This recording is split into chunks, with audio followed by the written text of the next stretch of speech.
Y'all, come on in, come on in. Y'all, the church is in shambles, in a total uproar. Okay, we have to talk about this situation with Prophet Carn artist Brian Carnes. And yes, I'm putting prophet in lowercase letters because clearly he didn't prophesy this coming. So his girlfriend of 10 years, not wife, not fiance, but his girlfriend of 10 years just aired him all the way out on Facebook. And I'm sitting here wondering how you got a prophetic gift for everybody else's business, but couldn't see this. Now, I do believe real prophets exist, but I'm not sure if Brian Carnes is one of them. But what I do know is that he has been called out numerous times, okay, for false prophecies. So let's go mosey on over to her Facebook and see what all went down yesterday, because the way the saints were in those comments, honey, they were going in on her for exposing the truth. Not him, but her. So let's go check it out. So she says, I feel so heartbroken and I'm so angry choosing to let go the person I love the most. Why does it feel like a real death? After 10 years of what I thought was a committed relationship, I finally had the courage to admit the lies and false hope I've accepted for too long. A man declaring you're his wife, he's committed to you, and he's in love with you shouldn't come with cheating and a double lifestyle. And as a believer in God, I was foolish to not accept sooner that it doesn't take 10 years, that part. Of course, they know in 2 years, 6 months maybe. In God to do what's right. I've allowed things to happen completely opposite to the beliefs of the faith and even my own standards. Trying to be everything he wants because I loved him with my life. It sounds like you idolized this man and made him your golden calf. But anywho, I mean, you are the victim, so I don't want to steer it away from you, but you made this man your God. So she goes on to say that she loved this man with her life, and to the point she became a foolish woman, thinking if I not only pray, but have relations and be and give everything he needs, then it'll prevent him from falling.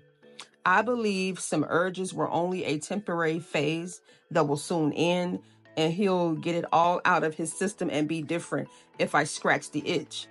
Some will say real love doesn't expose and it covers a multitude of sins. Y'all have no idea.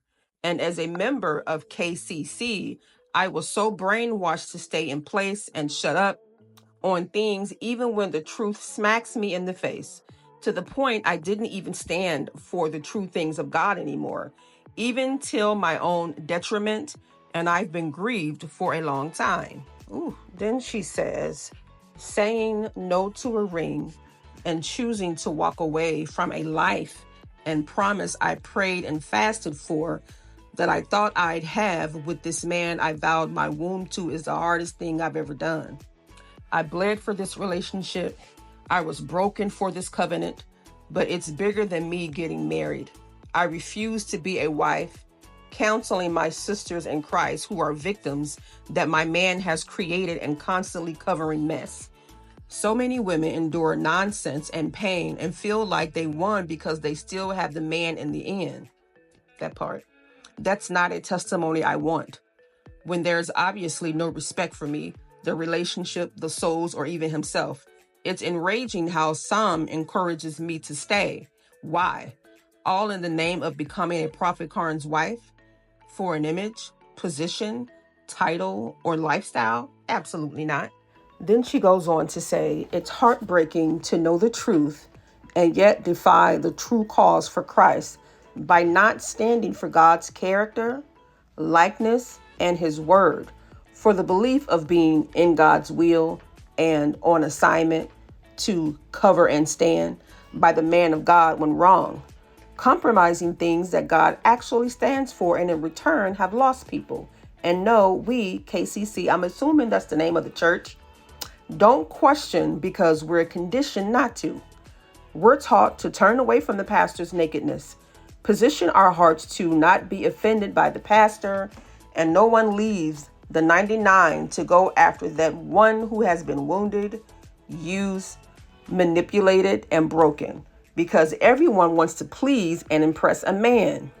Instead of fearing God, it's church as usual, as others have been secretly mistreated, lied to, and hurt. We miss real ministry, and I hate religiosity for this reason. All right, sis, I got to stop. And I have to ask because, and by no means am I trying to blame her but it sounds like she's mad at the church because she feel they failed her. She's mad because they kept protecting him while he's dragging her through hell. But here's the part that I'm a little confused on, because I don't think this was some deep spiritual awakening or some moral reckoning, because she said that she was compromising things that wasn't aligned with who God is. Was that before or after you found out he cheated for the seventh time? So I don't think this has anything to do with that spiritual conviction. This is trauma. So now she's turning the heat on the church for enabling him, I guess. Because if pastors and the elders and the members have been seeing him do dirt and covering it up, then they're complicit. But honey, I know what it's like to be hurt by a man, and my heart aches for you. So y'all, let's keep reading. She goes on to say, I'm done with putting on face and forgiveness, staying in a relationship where my heart broke too many times in. To the women who is there waiting in hope, at first I was saying y'all can have him, but I'm praying for your freedom and for the spirit of manipulation, deception, mind control, fear, intimidation, desperation, delusion to be broken off you. Cooking and cleaning won't get him. Threesomes won't scratch the itch. Ouch. Covering and encouraging him won't change him. And being obedient and submitted won't fix it. Do not cheapen yourself. I don't care what bill is being paid. Ooh, child. I'm saddened every year I believe and stay in hope, while intimately being a part of his private life, being a front row witness to watch people get rebuked for the same things we do in private. Come on here. All of us are flawed by our humanity, but choosing a lifestyle of discipline takes the same decision power as choosing a lifestyle of making the same mistake repeatedly. At what point does a Bible scholar, intelligent man who has all the information to do right and who teaches others begin to apply the same information?